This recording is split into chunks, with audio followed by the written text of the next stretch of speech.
Not sure what happened there. I'm not sure either, Helga. I apologize. I've got you now. I'm not sure if that was it was likely my end, to be fair. Have you got me? Yep. Goodness gracious. Let's start again, shall we?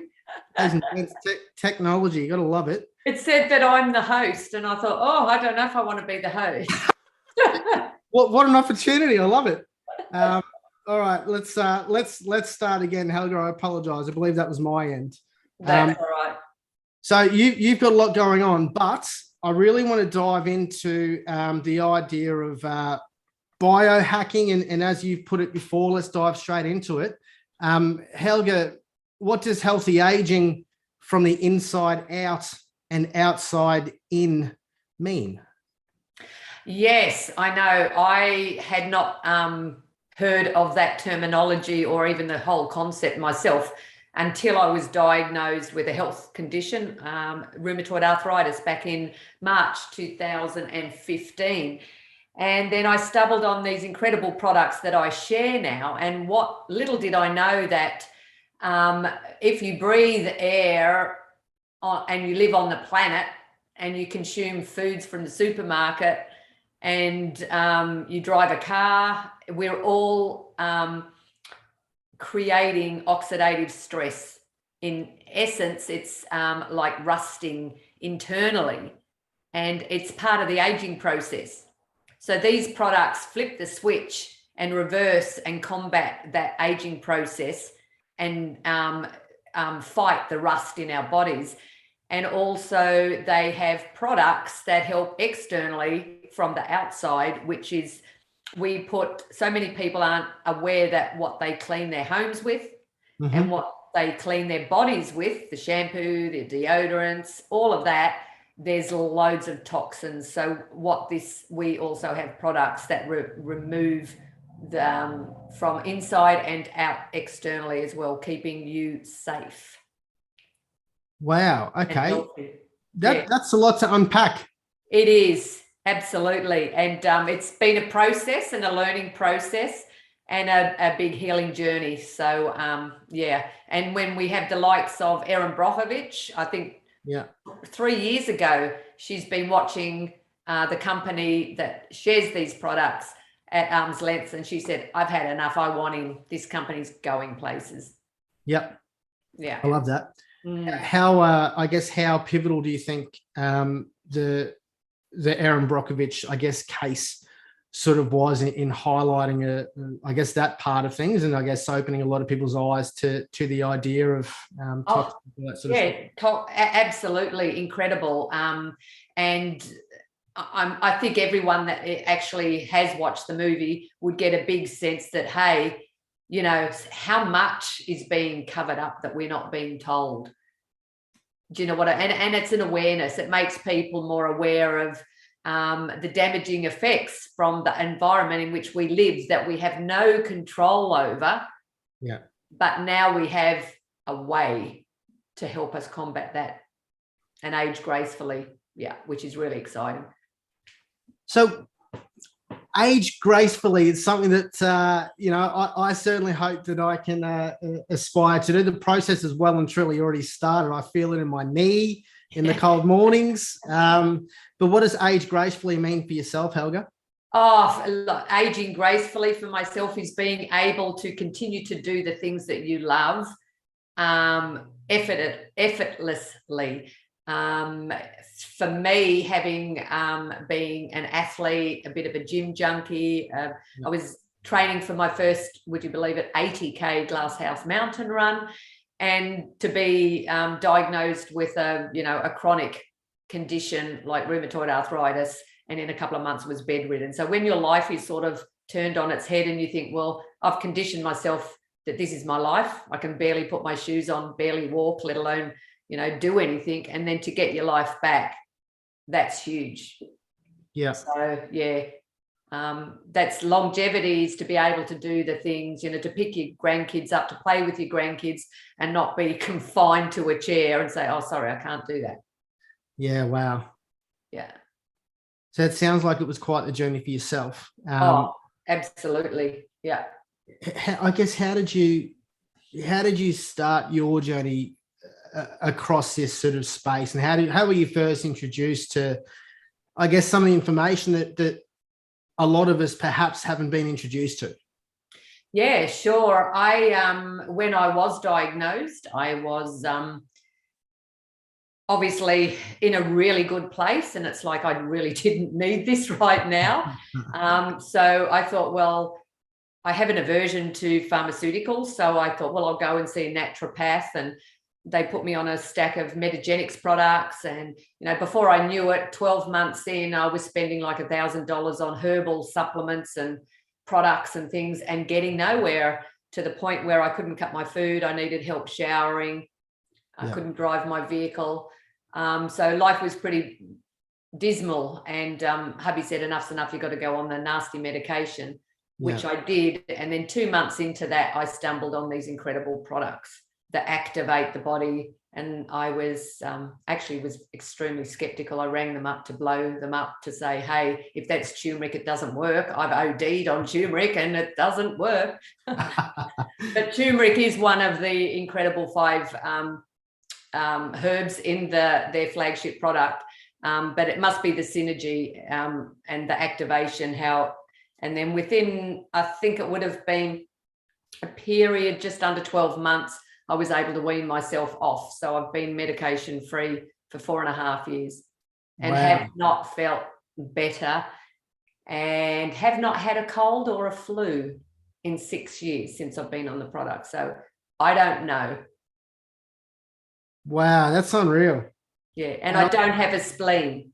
So my immune system's pretty shot anyway, apparently. I had my spleen removed with a rare blood disorder in my early teens. So I have no spleen, and everyone's very panicking about me with the big C going around. Oh my gosh, so it's fine. I've sorted my immune system out. I'm healthy. Wow, that's unreal. Yeah.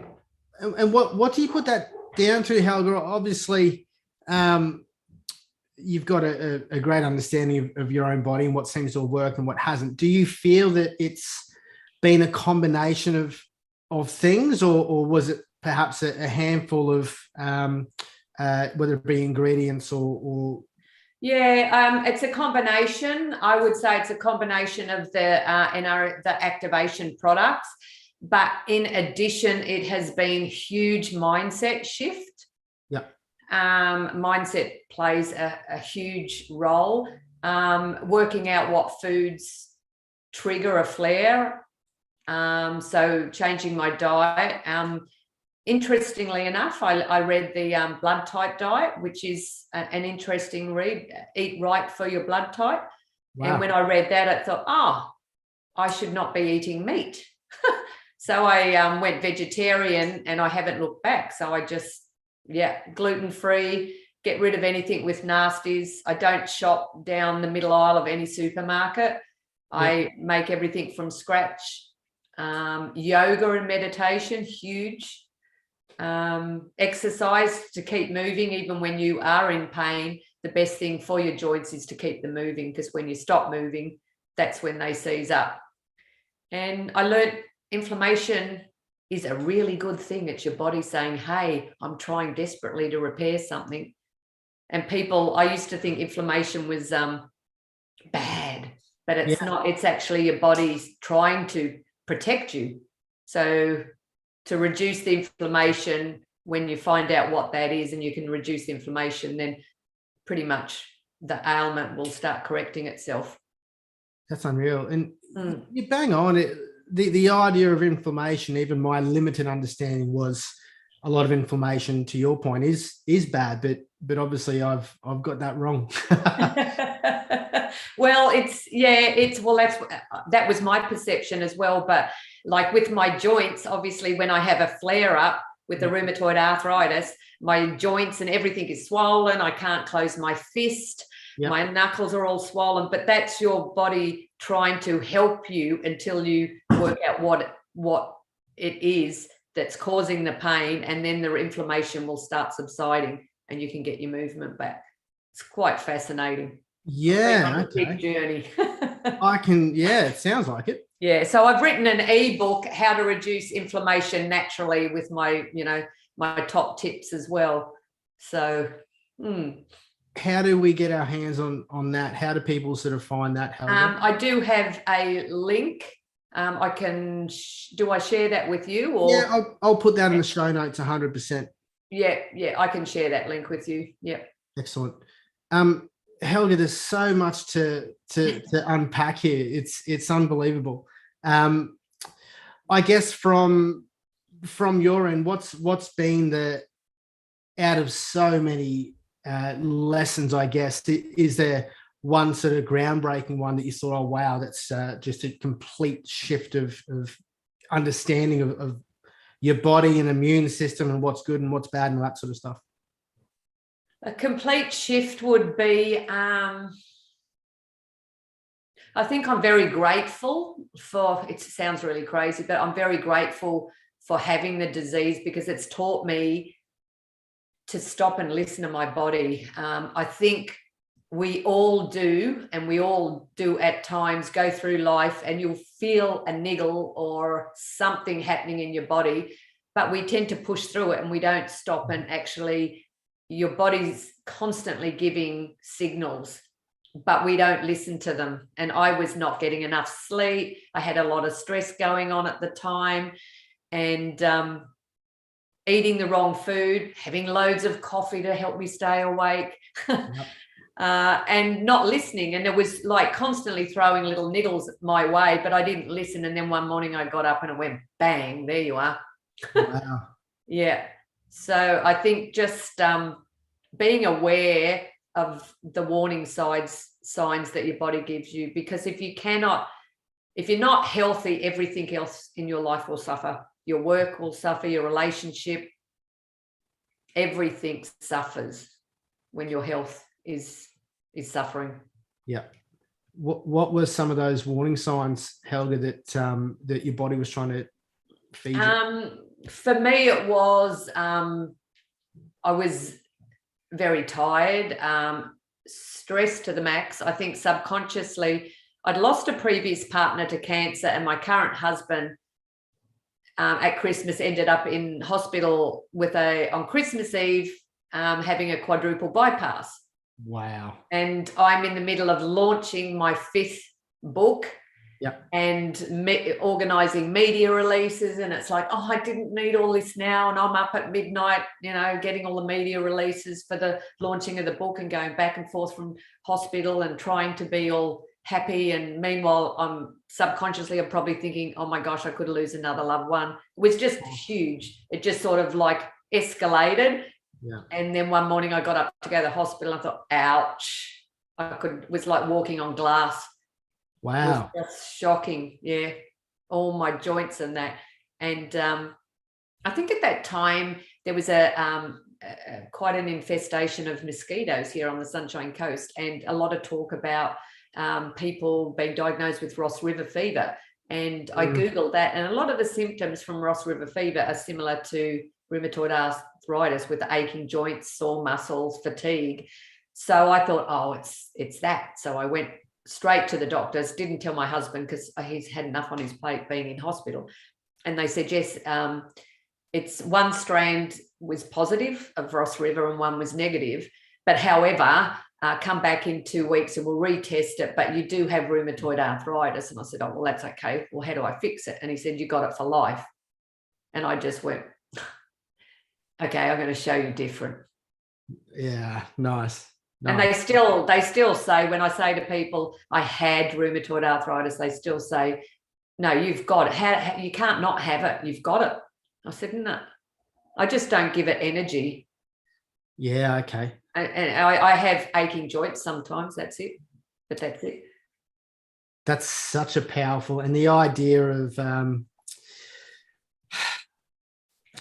it's such an interesting space, because a lot of people dismiss it and just mark it off as woo woo and too far into the new age realm and make believe and whatever else. But at end of the day,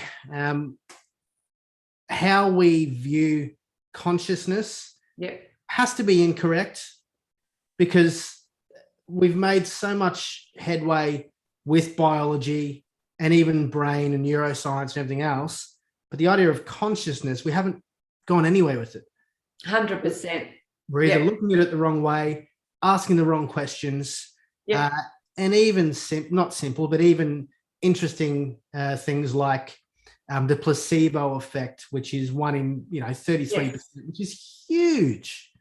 So that idea of giving something energy and mind frames around things.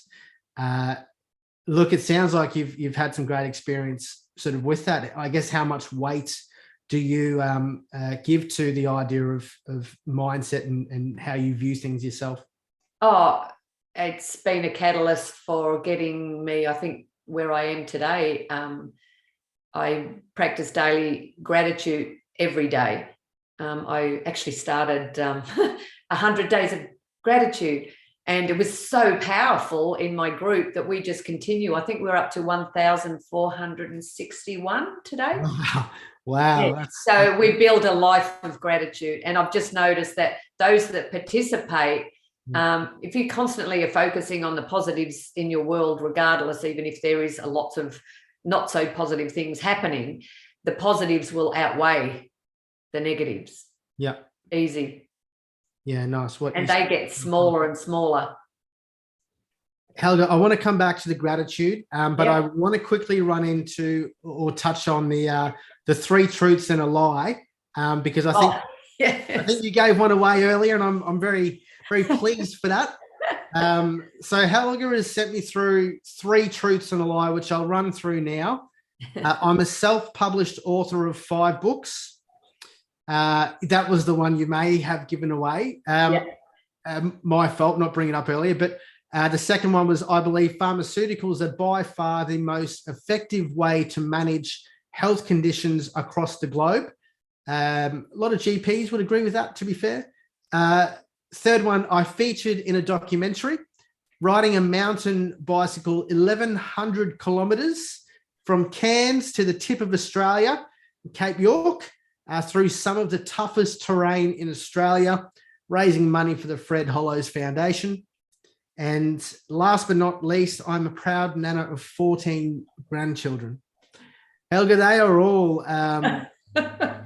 wow, we could spend an hour on each one of those. I'm going to jump straight into the lie. I believe it may be the pharmaceuticals are by far the most effective way to manage health conditions across the globe. Is that the lie? That is 100% the lie. Nailed it. Yeah, I just thought of those. Yeah, I've probably given that one away too, because I'm all about alternate health and trying your utmost to avoid pharmaceuticals at all costs if you can. Yeah.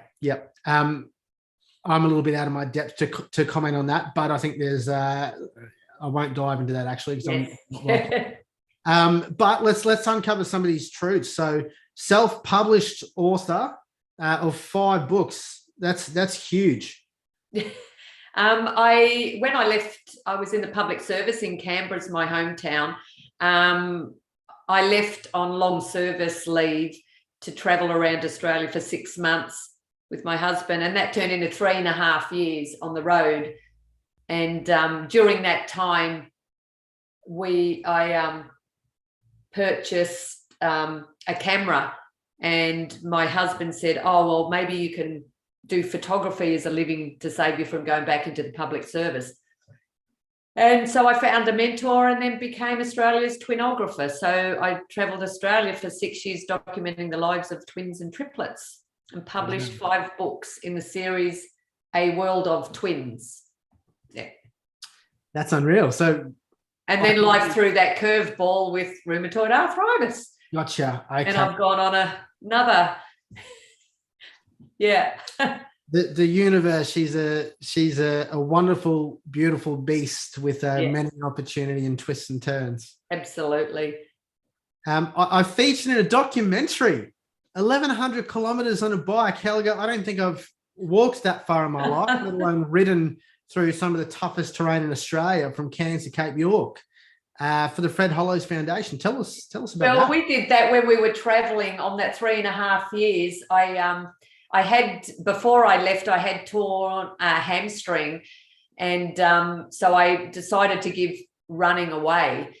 And when we were traveling, I thought, I just, when you're used to exercising, I thought, what am I going to do? And I Googled bike riding, because we had 2 bikes hooked on the back of the caravan. Yeah. And I thought, wow, that sounds pretty cool. So for 6 months, hubby would pack up the caravan and I'd just jump on the bike and he'd catch me up the road somewhere. And that was my training for 6 months in the build up to that ride. It was probably definitely one of the highlights of my life. It was incredible. Wow. 1,100 kilometers. Yeah, it was tough. How long did that take you? I think it was about 10 days with 2 rest days in between. Yep. Yeah, so they had the film crew, a nurse on board and a bike mechanic, and we had to do all of our cooking and food and all of that as well. My husband was a support crew, so I was lucky. He'd pitch my tent occasionally. Excellent. Did he do the cooking as well? Oh, a little bit. We all chipped in. We all had different rosters. It was pretty good. Yeah, no, perfect. And proud nana of 14 grandchildren. Yes, yeah, I know. I have one daughter. She's 35, and she's gifted me 7 little daughters. And my husband has 3 children, and his 3 have finally caught up with another 7 grandchildren. So between us, we have 14. Oh, that's brilliant. And what ages are they sort of running between? The youngest would be, Danielle has twins. They're just turned 1, and the eldest is 15. That's awesome. Okay, well, there you go. 3 truths and a lie. Nailed the lie. So I want to go back to the idea of gratitude and gratitude. I guess, is it gratitude journaling that you and your group partake in? Well, I don't actually journal. It's just a Facebook group that I have, and every day I just post a picture and the day and the date on it, and whoever, if they resonate with it, they can just put a picture if there's a picture or just something that they're grateful for. So even for me, just creating the post daily and scheduling them daily and contributing to that makes me realize that. But I think it becomes part of who you are after a while. You just look at things with so much more gratitude, the simplest little things in life that once you wouldn't have. And I definitely think, being a photographer as well, a photojournalist, I look at things differently. Like as soon as I picked up the lens, everything that I look at has life and a meaning. And I can go to certain events with my camera, and when people see the photos, they think, wow, I was there, but I didn't see that. Where was that? I said, it's there all along, but people don't open their eyes and look beyond the surface of just what I think it's just opening your mind. Yeah, okay. Yeah. I like that. Do you, my head naturally went to the question of whether or not it is perhaps that we are living in such a fast-paced world, or at least that's how it feels like with technology and the advancements and all of the things. Do you think perhaps that plays a role in people not allowing themselves to slow down and perhaps see things that? Yeah, I could not agree more. I think technology has definitely had a huge impact, negative impact, unfortunately. And that's why I think it's crucial especially for the younger generation, to have limits on that. And just to get out in nature more often and enjoy nature and the simplicity of things. Get away from technology. Yeah. And here we are. Over the well, technology nearly failed us at the start, so maybe yeah, and I know, like, I don't like even mentioning the COVID word, but it really opened a lot of people's eyes. Nearly everyone I've spoken to has some level of a deeper appreciation for what we have and what we've lost and where we're going. And I think it's shaken people up to appreciate life and what we have as we know it a lot more as well. Yeah, that's 100%. You nailed it, and that's a whole big Another, yeah. yeah. But I do agree with that. That's for sure. So should we go into the and I've got a few other questions. Actually, let's dive into the questions first, Helga. Yep. We'll touch on the June 17th date a little shortly. Yes. Because I'm very excited and intrigued about that. But you mentioned your Facebook group before. I really wanted to find out if you yourself have a support system or crew that you sort of lean on, and whether that's just friendship groups or is it other groups that you're sort of involved with your day-to-day? With my day-to-day, my biggest rock definitely is my husband. He's always supporting me and sort of guiding my little ship. But I guess definitely I would probably say I have three key people that I go to. They all have different skill sets, but I think it is crucial to have somebody to go to where you feel 100% comfortable, sharing and asking for help and support, because life's a journey. You can't do it in isolation. We're all human beings. We collectively need a community in order to thrive. Yeah. Yeah. Yeah, 100%. Definitely community beings. Do you feel, I guess, especially over the last sort of couple of years, that idea or sense of community has perhaps been a little bit, or at least was a little bit diluted through that period, perhaps? Yes and no. Like I've seen some areas that has strengthened and other areas that may have frayed. Yeah. But I think it's what you as an individual gravitate towards and where you are in right now, in that moment in time. Because it depends if people have their own set of circumstances that takes them away from community, so that they're nurturing the bubble that they're in, and those that might need the bubble externally to break out of that bubble for that to be nurtured. And I think it's a very individual thing. Yeah. And therein lies the idea of self-awareness and all that other stuff as well. Yeah. Helga, talk to me about meditation, because it's something that I've always been intrigued with. And it comes in and out of fashion with me, I suppose. But up to this point, I haven't been able to hold any longevity as far as consistencies with meditation. So I guess, what are some practices that you found to work for yourself?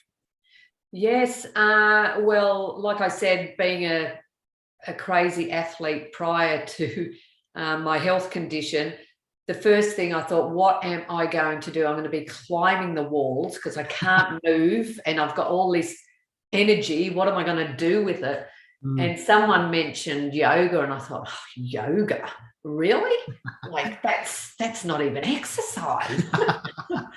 But over time, I have been able to fall in love with yoga. I love the stillness, the quietness, the getting to know your body, and more importantly, getting to know your mind and how your mind works and how to turn it off when all those trigger points. I think if nothing, yoga and meditation and mindfulness, meditation itself has made me more mindful of my thoughts, all of that. Yeah. It's sort of all encompassed in the one. I find it difficult just to sit there and say, okay, I'm going to go meditate. That just is not my thing. Like, it just doesn't happen. I need to put myself in an environment that's safe and I'm free, 100% free from distraction. I don't do yoga at home. I don't meditate at home because my home is not set up for it. It's just not, it's not the zone. So I go to a Zenko yoga here on the Sunshine Coast. And as soon as I walk in that room, the space, it's just, I can just drop in straight away. When we're traveling in nature, I can just get into nature and just sit in nature, listen to the birds, the trees, but it's not the busyness of the city noises. Yeah. Yeah. Have you got any, you're in a beautiful spot, right? Sunshine Coast is absolutely stunning. It is. You got any favorite spots? Don't give away any secret ones that you don't want people to find, but if you got any cool hot spots on the sunny coast that people should venture out and explore. Oh, look, where I live, Point Cartwright. It's my backyard. Yeah. It's a beautiful 5K loop around the headland. You've got the river, the point, the beaches. Yeah, it's just perfect. I don't even have to jump in a car. I can just walk everywhere barefoot. That's unreal. You hit the lottery, eh? Yes, absolutely. Helga, you mentioned earlier, I think it was in line with your photo journalism, that you reached out to, or you had a mentor, I guess. Yes. How have you had any other sort of mentors or coaches, and what sort of role do you feel that they've played in your life? Yes, I think, mentors, I've had other mentors as well. And I guess they're, when there's a gap or something, a desire that you want to achieve in life, it's always, I feel it's always better to get a mentor that has walked in those shoes, done something similar, that can not tell you how to do it, but steer you and guide you so that you own the process and you do it yourself. Colin Beard, he would be in his late 70s now. He was my photography mentor. He photographed Cher and Sonny, the Rolling Stones, Mick Jagger, Cher and Sonny. Wow. Like, he was just a legend. I could sit there and just listen to his stories every day. He was not textbook. I wasn't textbook taught. It was just learn and do, learn and do, learn and do. And he was just amazing. So it was a project, the twins, I did, and he just said, wow, those images are amazing. You've got to do something with them. I said, well, what? And he said, publish a book. And I said, oh, yeah, right. So he was the one that was the catalyst for me doing it. So he's written the foreword in all of my books. And I sat down with him personally because I had so many images, and he helped me narrow them down to which ones went in the book. And in the health and wellness space, and my business, there's always, I have a mentor for social media, for a business coach as well. So, and they just help you go through the process if you're stuck, because when you're a solo entrepreneur, it can be quite lonely if you're just relying on yourself, because you've got to get the knowledge and the tools from somewhere. Yeah. Should we just in the idea of, I guess, business systems and processes and the social media space, are there any sort of, I guess, takeaways or sort of tactics that you've been shown that seem to take some traction with yourself, that you thought, oh, that's interesting, I didn't expect that to work so well? Oh, gee, I think I think niching down. If whatever you're doing, if you niche down and speak, really niche down and speak to your ideal client, like identifying who you want to work to has been pivotal. Because yes, I'm in the health and wellness space at the moment, but that's huge. And I was throwing like a cast net out to confusing people. And I had no idea until I niched down, and I thought, hang on, I've had rheumatoid arthritis. It's inflammation, it's joint pain, and it's stress. I can help people that are going through exactly what I went through. So I think that was a pivotal moment. And the other thing is just some of the tools that I've used, like Canva. Being a creator, Canva for my ebooks, my flyers is just a go-to with Photoshop and Lightroom. And I've recently just been using for the last 3 months a lead generation tool, a Facebook lead generation tool that's helping me save 5 to 10 hours getting my hot leads, people that are my ideal people. Wow. In conversation with them. And it's amazing. And I believe the developer is looking to implement that over to LinkedIn platform as well, not just Facebook. So that's really exciting as well. Yeah, that's really interesting. Is that sort of based on what is it? Is that AI? Is it you sort of punch in? It's a Google Chrome extension that talks to Messenger in Facebook, and it helps you tag and identify and systemize. So I just have inflammation, joint pain, stress. They're my 3 tags, and I connect with people on Facebook, whether or not it's a paid ad, someone that's targeted, someone might have ran an ad on joint pain, light therapy or something with joint pain, and it might have 150 likes, and I can target those 150 people. Wow, that's such a huge unlock. And I don't have to pay for it. Oh. not for that ad anyway. Yep. Wow. I did a walkthrough demonstration with my mentor last week, so I'm happy to share that link with you as well if anyone wants to watch the replay, and they can reach out if they want a conversation around getting that tool themselves. Yeah, brilliant. 100%. We'll put that in the show notes as well, Helga. Yep. What was the tool called? It's ELM, ELM. Yeah. Awesome. Yeah. That's unreal. And look, technology is such a double-edged sword, isn't it? To your point sort of earlier, there are some positives that can be taken from it, as long as, I guess, like anything, it's sort of respected and you don't let it sort of overtake your life. And that's it. Yeah. And when I created my organization, Advancing Health Naturally, it's a not-for-profit. And that's my husband, the brains behind the scene as well. He said, create a not-for-profit because you're always about helping people, make it an educational platform about alternative health modalities. And he said, if it's a not-for-profit, you can go to Google and apply for a Google ad grant, which I did 3 years after I'd been running. And yeah, so I get $10,000 a month on Google ad grant. Wow, that's brilliant. That's unreal. Yeah, that's awesome. That's exciting. So I guess, look, that leads us into the next thing. Helga, tell us about Advancing Health Naturally.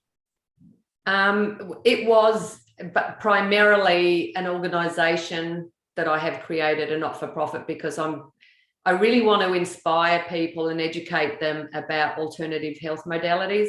The driving force for me is I grew up in a family that has lots of mental health challenges, bipolar. My dad was bipolar.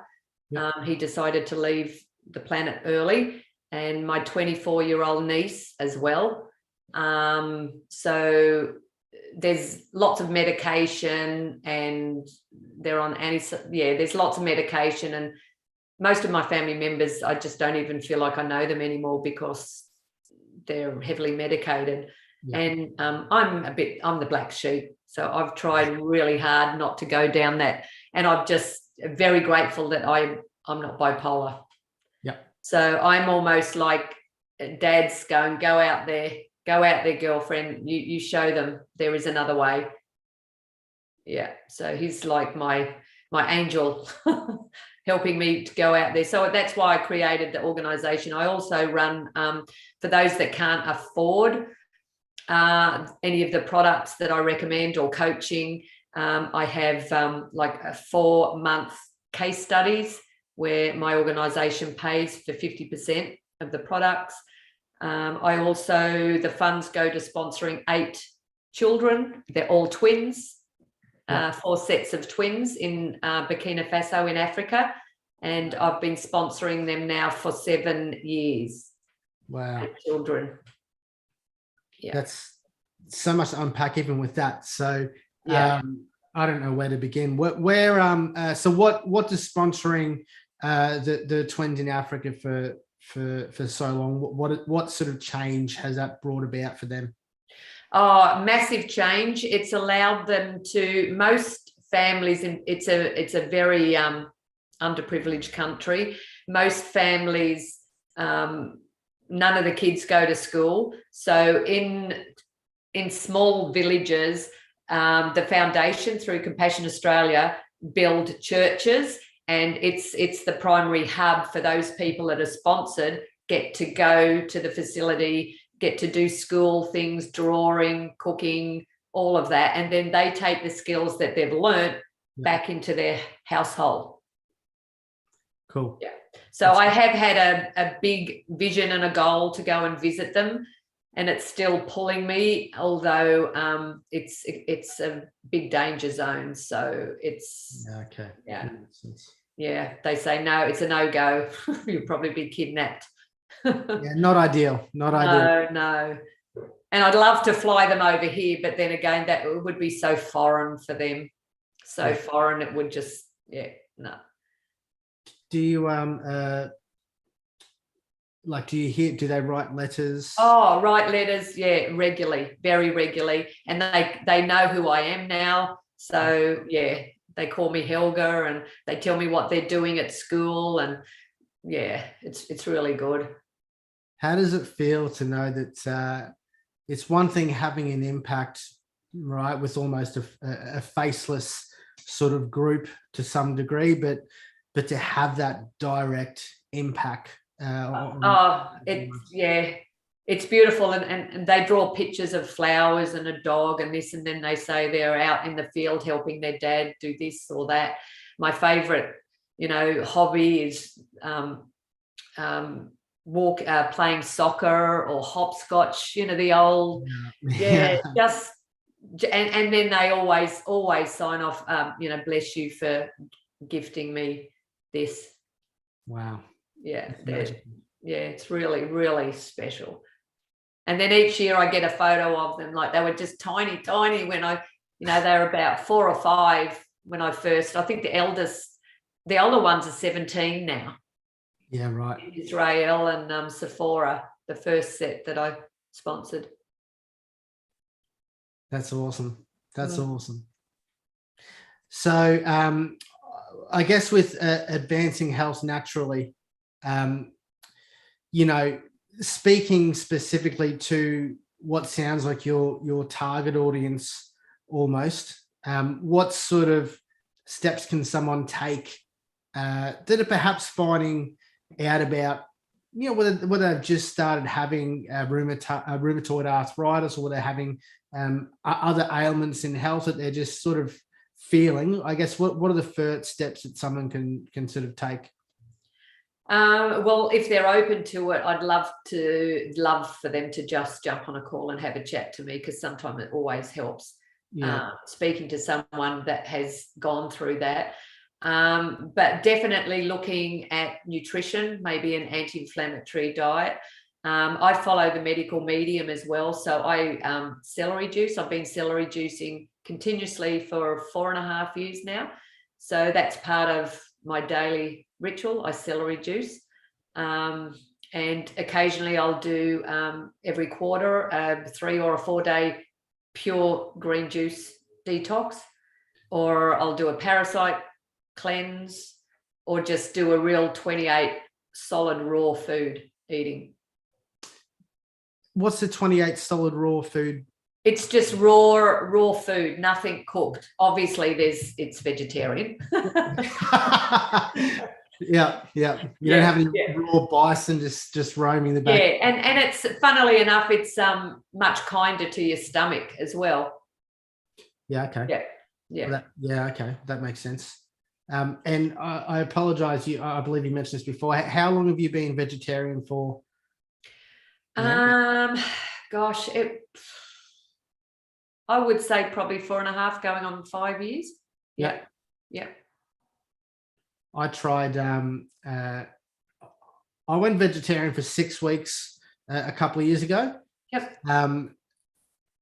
A large benefit was my beautiful partner did everything. She cooked everything, so that's made it a lot easier for me to sort of stick to. I felt great. The best way I had a few people asking, how did you feel? We've heard this, that, and the other. Yep. And the way I put it was, it's not a case of, I didn't feel like I was given more energy, but what it was I felt like it was my best day energy wise. Yeah. Consistently. Yes. Yeah. And get rid of sugar. Yeah. If you can eliminate sugar, it's huge, because you don't need sugar. Yeah. And the other thing is, if you've got rheumatoid arthritis, eliminate all Nightshade Foods. And I still don't eat them. So tomatoes, I don't eat. Nightshade food? Yeah, acidy, like you've got tomatoes, you've got your capsicums, chilies, eggplant, Wow, okay. Yep. White potato. Yep. Yeah, and just eliminate them and then slowly introduce them. And if you have a flare or a pain flare, then just avoid them again. I've been able to relax a lot more. Like, I can go out and I can eat, tomatoes and that, and I won't have a flare. It's just choice now, just because it's a habit that I just don't eat them. Yeah, okay, makes sense. Just becomes, I guess, almost becomes the norm, doesn't it? It does, yeah. And I know that when I first gave up bread, it was like, gluten. Oh no, can't live without bread. And at first I felt so deprived of everything, everything. And then after a while, I started falling in love with just lettuce and greens, and give me greens and avocados and nuts and seeds, and nice. I just love it. Yeah. Have you got a signature dish, Helga? No, that's a really good question. That's a good question. I'll have to have a bit of a think about that. What's some of your favorite foods then? I definitely love sweet potato. I can't, a big baked sweet potato, and with lots of, other veggies inside. Baked sweet potato. I love baked sweet potato. Cauliflower fried rice. Yep. Gosh. Cauliflower, anything. I just love cauliflower. Perfect. Yeah. And, mung beans, I like all my sprouts as well, because they're really good for you. Mung beans and sprouts. Yep. Sauerkraut's really good as well. Yeah. And a good gut health as well. People should be on a good probiotic. Have you, is that a part of your world as well, the microbiome sort of space? Yes. Yeah, absolutely. Yeah. Yeah, it's a holistic approach. It's all of that. It's the correct oils as well, the fish oils, and it's the gut health. Yeah. Have you I watch a gentleman on YouTube, I've followed him for a little while now, called Andrew Hubermann, Huberman. He's a neurologist and an ophthalmologist, I believe it's called. Yeah. But he dives into a lot of the brain health and biology, and he speaks with other experts in the space, scientists and everything else like that. And I guess his sort of shows go anywhere from an hour to sort of 3, and diving deep into things like gut health and microbiome, building habits, getting over trauma, all this sort of stuff. And I guess connecting it with the science that we now know sort of today. I find him absolutely fascinating. And he had someone that he spoke with for a couple of hours, and they went deep on microbiome. And you mentioned sauerkraut before. Yes. They found that was huge, absolutely huge, those kinds of food. And he was very careful in how he presented presented the statement, and I'm sure I'll get this wrong, so don't take this as factual. It was along the lines of fiber is very important, not taking anything away from fiber, and sauerkraut and what was the term around those types of food? Prebiotic, probiotic. Yeah. So all those kinds of food suggested that it was almost more beneficial than fiber. But again, it was very careful to say fiber's brilliant, taking nothing away from that. Yep. And these foods are potentially greater for your body. Yes. Yeah. I believe that too. Yep. Yeah, So, I'll have to look him up. Andrew Hubermann. Hubermann, Huberman. Huberman. I'll have to look him up. I'm always researching. I'm like a sponge. Yeah, you'll probably love him then. I tell everyone about him. He's unreal. Cool. So I've got one of my favorite questions, Helga. And I don't recall. I need to look up where I found this. I'll just type the question into Google. I'm sure it will come up. May have been Tim Ferriss, may not have been. But the question, I'd like to frame it, if I may, around two things. One is your business, and then the other is, I guess, your lifestyle. Yep. So the question goes a little something. What's the one thing you wish you knew now, I guess, before starting your business? Well, let me say it different. I think I stopped there. Sorry. What's one thing you wish you knew before starting your business that you know now? I think that's a. Oh, good. That's a. What's one thing you wish you knew before starting your business that you know now? That you got to dig deep. There's a lot of personal growth, definitely. You need someone to bounce ideas off. Sort of going from a corporate world to being self-employed. You need to learn to kick yourself up the butt occasionally to get moving. Because nothing happens, and you need systems and you need a structure, because nothing happens unless you're your own boss, sort of thing. Yeah. You really need to harness owning your business, especially if you're working solo. And you know what? Get an accountability buddy. I think a mentor, accountability buddy to hold you accountable, you know. I think that's how I started at the very beginning. I had an accountability buddy, and we would, you know, even every Monday or Sunday night, we'd send off 5 things that we wanted to achieve that week, just to get into the rolling, because you haven't got a boss that's saying, hey, do this week, do that this week, and yeah, absolutely. That makes sense. And there's nowhere to sort of hide, is there? No. There's no boss to sort of blame and point sort of the fingers to. It's You're 100% responsible for how your organization flourishes or doesn't flourish. And and owning it. Owning the results or the lack of results. Yep. And doing something about it. Yeah. What's your practice around? This is an idea that I'm trying to bring in for myself. I guess traditionally I haven't really celebrated wins or successes or anything else like that. And then actually was our boy Andrew Hubermann.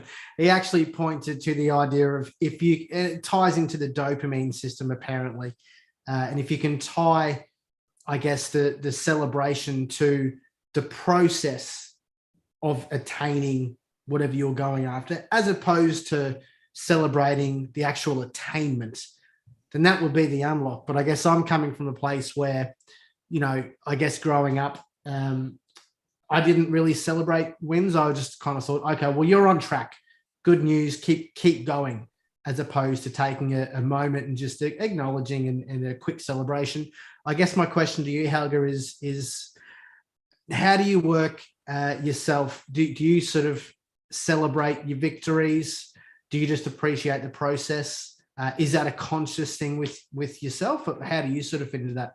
Yeah, I think it's really, really important, because I don't think the majority of us don't give ourselves, we don't practice self-love and self-nurturing and self-care, but yet we are really good humans because we're always doing it for other people, but not for ourselves.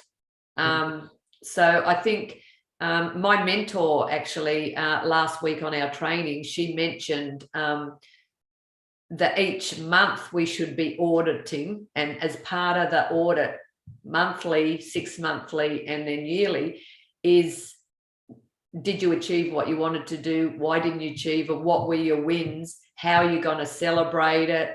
And making it like a systemized thing that you do every month to close the month out and then to be able to start fresh. So I think it's really important. And for my team, because I work with a team of other people as well, sharing these products, we always ask what wins have you done rather than what didn't work, or because I think we need to focus on the wins a lot more.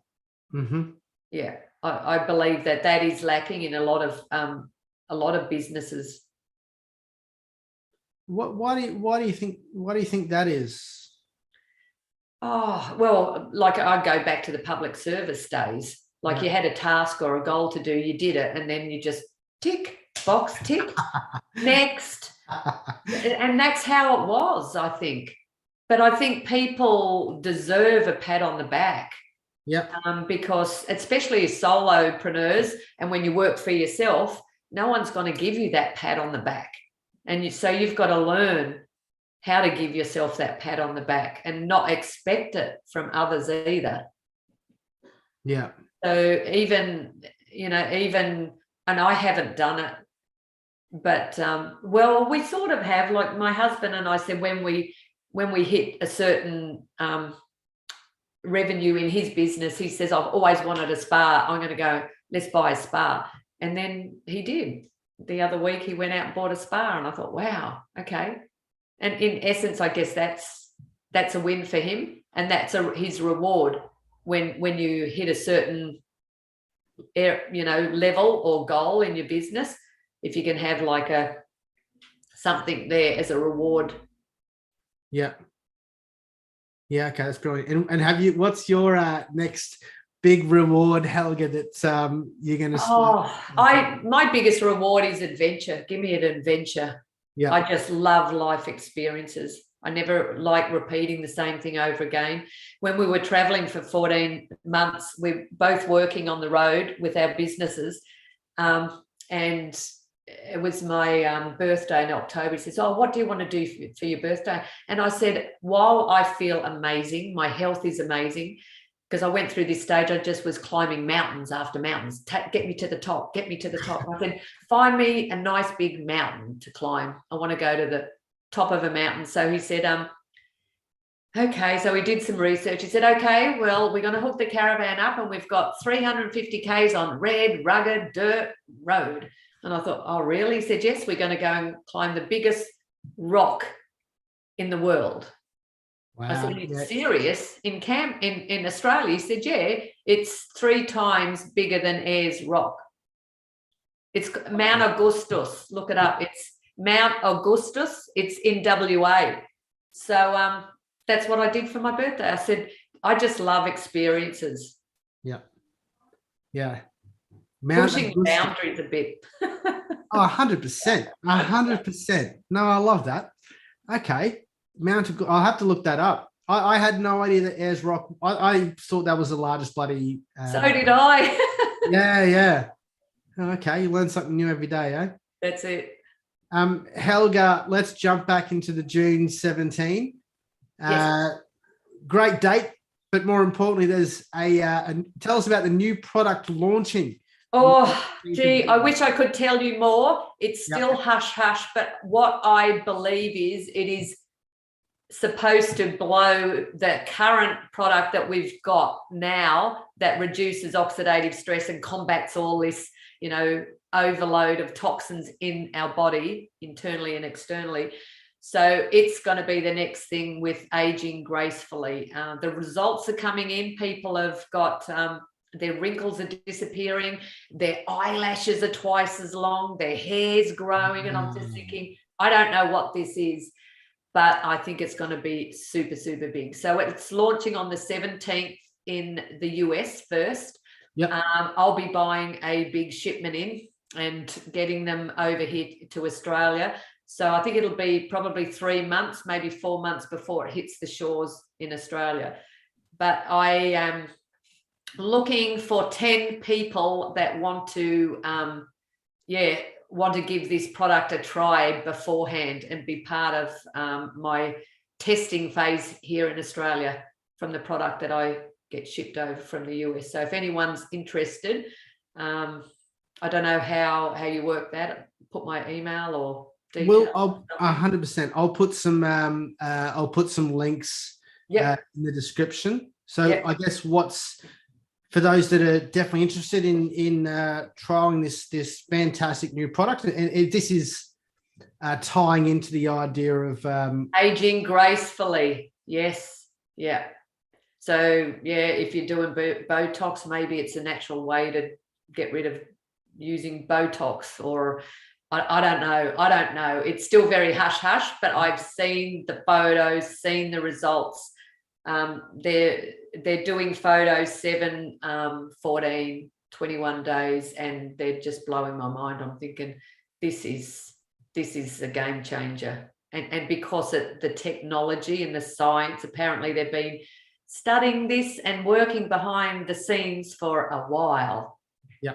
And they've just decided to launch it now. So very exciting. So first things first, what are the steps that someone can take to reach out, if they want to become or part of this this opportunity? I think just to get in contact with me first. I'll have an agreement.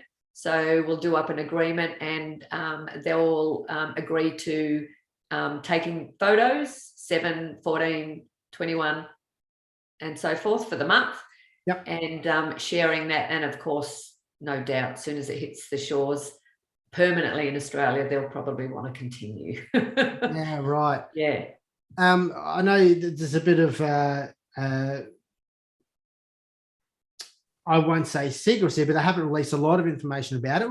Who's sort of driving this? Is it a business, a company? It's a bioceutical company that focuses on nutrigenomics.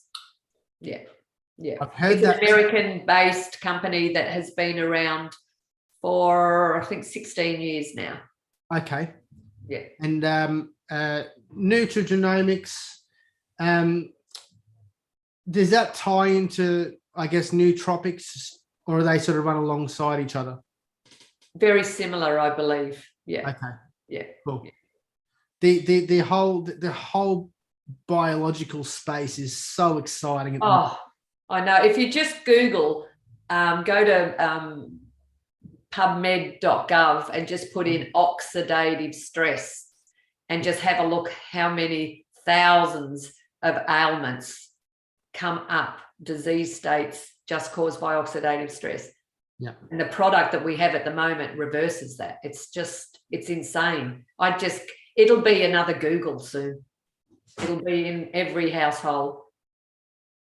Sorry, you went silent. No, that's okay. The dog started barking. I've just asked for it to be shut. That's all good. Okay. Well, that's exciting. So June 17, and as I said, I'll put the links in the description below as well. Yeah. Helga, what's next for yourself, do you think? What's next for myself? I'm just going to continue doing what I'm doing, supporting and changing thousands of people's lives. Yeah. Health and wellness, just inspiring people to Yeah, that they can actually heal naturally too. That's such a as I said, the whole biological space at the moment. I recently got Tony Robbins has a new book called Life Force. Oh yeah, I must look at that one, Life Force. Yeah. And he's look, I'm only bloody 19 pages in, so scratching the surface, but he's already touched on you know, so many things happening. And he's likened it to the advancement of technology. Yes. So they spoke about the COVID curve.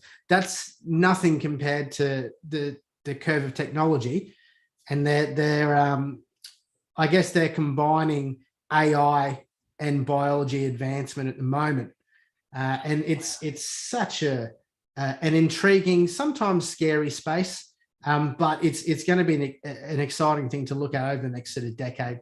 Things like 100%. We've just it's in going leaps and bounds. Like it's almost tiresome to try and keep up with, but it's exciting all the same. Yeah, absolutely. So Helga, I want to sort of help people.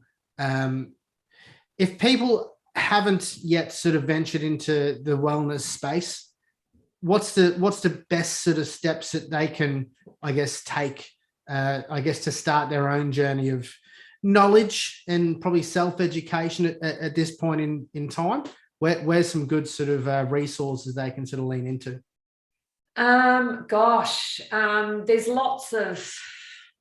There's lots of cooking books that are readily available as well. Anthony Williams, Medical Medium, is definitely one on my list that I would highly recommend.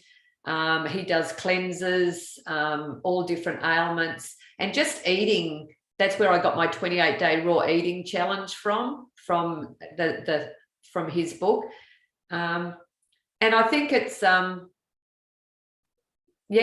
look at exercise, you know, meditation, yoga, doing a sport that is fits for where you are, eating right, sleeping, water, all those the main pillars that not everyone does, you know. And don't sit at the computer all day, sedentary. Get up and move around. Yeah. That's why I love my puppy dog. She makes me get up. I'm still surprised she's still asleep, actually. What puppy have you got? We lost our bull Arab just before we headed off on our last big trip, and I thought, well, now we're not traveling with her. Let's do all the national parks around Australia. And then when we got back, I said, okay, I'm right to get another one. So we got another bull Arab cross, and her name's Indy, and she's putting on 1 kilo a week. Oh, wow. 6 months, and she'd probably be about 25 kilos maybe. Yeah. Brilliant. And still in that puppy phase. So crazy. Yeah. Yeah, we're doing obedience training. Lovely. How's that playing out for her? She's getting it. She's actually getting it finally. At the beginning, I thought, oh no, I've just got to get her to stop lunging. She has this thing, she wants to just lunge. Yeah. It's her playing, but she just doesn't realize she's very big, and she'll lunge, she'll knock people over. So if you have any tips. I think we've got 2 dogs, and funnily enough, I believe the younger one is a bull Arab cross. Okay. She does this thing. I was going to ask you about it when you mentioned that before. We've got a dog bed and a blanket or whatnot. She does this really peculiar thing just before bed where she sort of digs at her blanket and moves around. And I was told it was possibly a bull Arab sort of thing. Well, she does that. She just, I think any dog does it. It's they're fluffing their bed up. It's like before you go to bed, if you fluff your pillow up, that's all they're doing. I think my dog does it. Yeah. Nice. She looks like she's going to destroy it. And then just plonks in the middle of it. Yeah, exactly. Perfect. Helga, I want to thank you once more. I could speak for the next bloody 4 hours and unpack all this, honestly. I guess if there was, because we all know what to do, right? Everyone knows the basics. Drink more water, get more sleep, get away from your screens, move more, eat less than most of us probably do. To unpack all that, if you had to pick, I guess, one thing that stands out for yourself, one thing that people could implement now to bring on the biggest change, perhaps, what would you sort of tilt your hat to? Oh, wow. Just for anyone would definitely be look at what you put in your mouth. Yeah. Yep. Look at what you put in your mouth, so nutrition, and look what you feed your brain with. Get rid of anything that is negative or causing you stress, because stress will appear in your body as dis-ease. Yeah. I had a bit of a breakthrough. I did a walk on fire retreat, and I walked away crying, thinking, oh my goodness, I created the disease in my body. Wow. Yeah. Through my, if you're really in a negative headspace, yeah, it will just show up in your body in some way or form that's not very nice, not very pleasant. So that's where this mindfulness, everything, the yoga, all of that plays a part. And then good nutrition. Yeah. So watch your thoughts and good nutrition. And finally, a book that has definitely helped me is Will Bowen. Will Bowen, A Complaint-Free World. Okay. Talk us through that. Huge. It's and I bought half a dozen books for some of my teamies as well, and they come with a purple bracelet. And you basically cannot complain, condemn, or criticize at all. You put the bracelet on one wrist, and if you find yourself doing it, you swap wrists. And it literally took me 8 months to get through 21 days. Wow. Okay. So you're going to get through. You find after a while, you just don't even talk. You just sit and observe.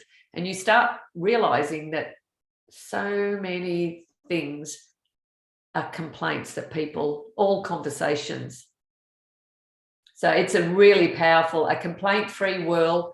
Join more than 10 million people in a life-changing program, a complaint-free world, how to stop complaining and start enjoying the life you always wanted. Excellent book. Wow. An excellent tool. Yeah. When did you pick that book up, and who suggested it? My husband actually got me onto that. He used to own LJ Hooker's Business and Commercial in Canberra many years ago, and he bought a box of those books and the bracelet for his staff. Yeah, wow. And yeah, put it through the organisation. He said it is tricky because you might find people pulling people up all the time, Like, you've got to be very careful, especially if you do it in a relationship. Like, I give Greg permission to pull me up we both do it now. We give each other permission to say, hey, that was a complaint. Hey, that was a whatever, or I'm not listening. Yeah. Okay, all right, I'm doing that thing. And it helps you pull back and check in. It's such an interesting concept, and one of my favorite quotes, the gentleman is going to escape me his name, that's okay. The quote itself was, many a bad thing happened. As a young man, many a bad thing happened, most of which never came to fruition. Yeah. So I believe I've butchered that one as well, but that's fine. It's somewhere there. Yeah, I think I get the concept. Yeah. It's almost like we trying to sort of say that often people worry about things that never even eventuate. Yes, 100%. Yeah. That's that fear thing. People are fearful of something that'll never, ever even happen. Mm-hmm. Mm-hmm. But I love the idea of a complaint-free world. It's something I might trial. And just to confirm, so it's a challenge where you go through 21 days without giving a complaint. That's it. Criticize, condemn, or complain. Yeah. And the book outlines exactly what it is, why people do it, and the context behind why they do it, and the whole, it's really good. Definitely worth it. And I can share that link too, and you can pop it in there as well. Please do. He's amazing. Yeah. Excellent. I'll put all those links in the show notes, Helga. If you want to shoot them through afterwards, it's not a drama. No worries. Helga, thank you once again. What's the best way for people to reach out to yourself? Probably email or phone. Or I've got a Calendly link to book in a free consultation. So I'll share those with you as well. That'd be great. And who is the I guess everyone from what you've shared this evening could get value from yourself, but I guess who's the people that are best positioned to reach out to yourself? Yeah, the people that are really not feeling 100%, they're either not sleeping, they know something's going on with their health, and they want to feel better. They just want to feel and have a lot more energy. But typically anyone that's struggling with joint discomfort, pain in their body, inflammation, because inflammation is just another huge elephant. All disease states have inflammation. And stress. If people are really struggling, even if it's just for mentorship or to have an accountability buddy, someone to hold their hand while they go through it. Yeah. That's brilliant. Well, Helga Dalla, thank you again once more. It's been an absolute pleasure. Ladies and gentlemen, do yourselves a favor. I'll put all the descriptions in the show notes. Reach out to Helga. There's a world of knowledge that she'll be able to share with you. Helga, thank you once again. I'm sure we'll chat once more. Ladies and gents, enjoy the rest of your evening. We'll see you next time on Naked Passion Podcast. Thanks, Helga. Thank you.